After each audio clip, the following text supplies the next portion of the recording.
E learning class में सभी विद्यार्थियों का पुनः एक बार स्वागत। बच्चों, पिछले घटक में हमने 2.2 प्रश्न संग्रह हल किया था। आज हम लोग 2.3 प्रश्न संग्रह हल करेंगे।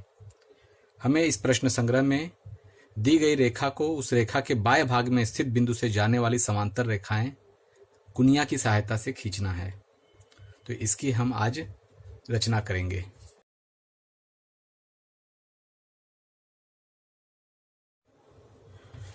बच्चों, हम शुरू करते हैं।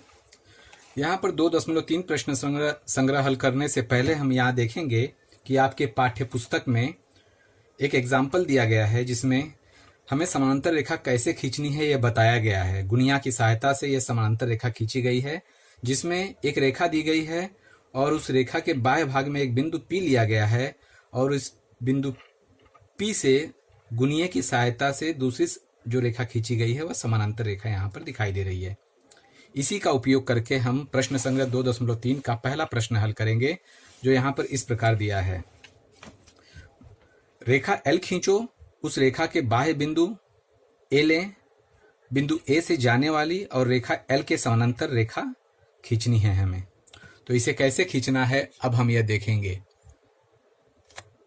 सबसे पहले हम एक रेखा खींचेंगे।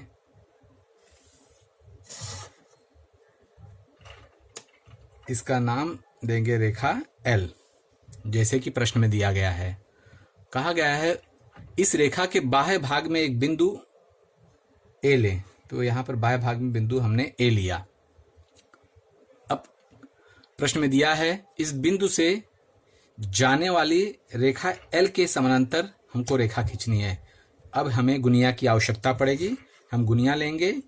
गुनिया का जो नीचे वाला भाग है वह इस रेखा के ऊपर रखेंगे और जो यह ऊपर वाला भाग है इस बिंदु पर रखेंगे। इस प्रकार हमारा 90 अंश का कोण बनता है जो कि इस रेखा के लंबवत होगा। हम इस तरह से रख के हम ऐसे खींच लेंगे रेखा। अब बच्चों, आप देखेंगे कि यह रेखा L के लंबवत एक रेखा खींची जा चुकी है। अब इसी जो लंबवत रेखा है इस रेखा के भी लंबवत दूसरी रेखा खींचेंगे जो कि इस रेखा के समानांतर होगी। इसके लिए हमें गुनिया वापस लेना पड़ेगा और अब गुनिया को हम इस तरह से रखेंगे कि गुनिया का यह वाला हिस्सा इस लंबवत रेखा के ऊपर आ जाए और जो यह बिंदु है यह कोना इस बिंदु पर आ जाएगा। देखो इस तरह से बनेगी। अब हम इस तरह से रखने के बाद अब इस बिंदु से होते हुए लंबवत यह रेखा खींच लेंगे। तो इस प्रकार हमें यहाँ भी 90 अंश का कोण बनता हुआ दिखाई देता है। तो बच्चों, आप ध्यान देंगे यह रेखा L है और इस रेखा L के समानांतर दूसरी रेखा खींची जा चुकी है। तो पहला प्रश्न हमको इसी तरह से करना था। इसी प्रकार आप दूसरा प्रश्न भी देखेंगे। बच्चों, यहाँ पर दूसरा प्रश्न देखो दिया गया है ठीक उसी तरह पहले के जैसे ही है। रेखा L खींचिए, उस रेखा के बाएं भाग में बिंदु T लें, बिंदु T से जाने वाली और रेखा L के समानांतर रेखा खींचिए। जैसे ऊपर पूछा गया उसी तरह से इसे भी हल कर लेना है।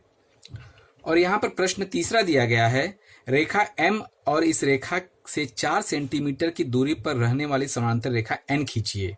ये भी बच्चों इसी तरह से है, लेकिन इसमें जो लंबाई है जो लंबवत है उसका माप दिया गया है 4 सेंटीमीटर। तो हम उसे माप के इसे हम हल करेंगे। बच्चों, हम इसे 2 विधि से बताएंगे। सबसे पहले तो जो ऊपर जो इसके पहले बताया इस विधि से बताएंगे, उसके बाद एक दूसरी विधि से बताएंगे। तो सबसे पहले हम प्रश्न में दिए अनुसार एक रेखा M खींचेंगे, रेखा M, और इस रेखा से 4 सेंटीमीटर की दूरी पर ऊपर की ओर या नीचे की ओर जहां भी इस रेखा से 4 सेंटीमीटर की दूरी पर रहने वाली समांतर रेखा N खींचेंगे। तो 4 सेंटीमीटर अर्थात गुनिया का उपयोग करना है। यहाँ पर नीचे वाला हिस्सा यहाँ पर रखेंगे। यहाँ पर देखिए 0 से स्टार्ट हो रहा है, इसीलिए हम लोग 0 वाली जो लाइन है उसको सीधे में रखेंगे। हालांकि कुछ गुनिया में नीचे से ही 0, 1, 2, 3, 4 शुरू हो जाता है तो ज़्यादा आसान रहता है।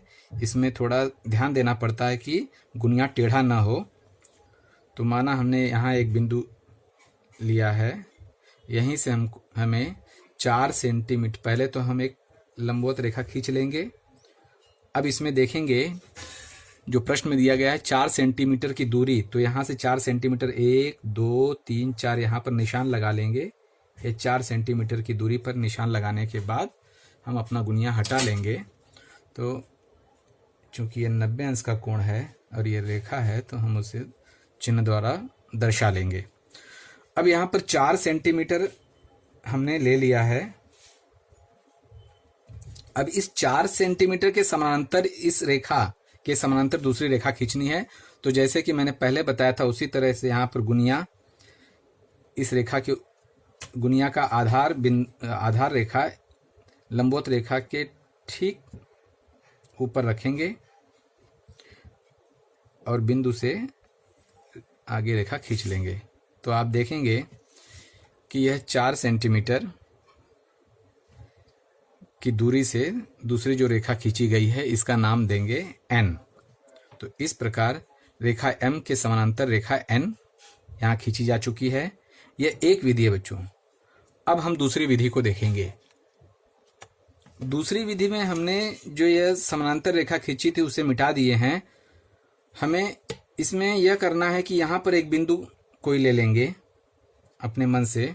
इस बिंदु से इसी तरह 4 सेंटीमीटर की एक रेखा और खींचेंगे, लंबवत रेखा। तो जैसे इसको किए थे उसी तरह इसे भी करना है।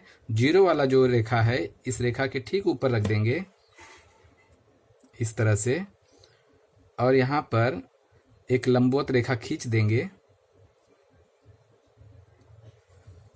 इस तरह से, और इसे 4 सेंटीमीटर इसे भी दर्शा देंगे। यहाँ पर बिंदु एक चिन्ह लगा देंगे 4 सेंटीमीटर का, और आप देखेंगे यह भी 4 सेंटीमीटर है, यह भी 4 सेंटीमीटर है, अर्थात दोनों की ऊंचाई समान है। अब दोनों बिंदुओं को यहाँ आपस में मिला देंगे। तो इस प्रकार इस रेखा का नाम देंगे n। आप देखेंगे रेखा m के समानांतर दूसरी रेखा जो खींची जा चुकी है इसका नाम है रेखा n। इस तरह 2 विधियों से इसे हल किया जाता है। बच्चों आज के लिए इतना ही। आगे हम अगला चैप्टर पढ़ेंगे। तब तक के लिए धन्यवाद।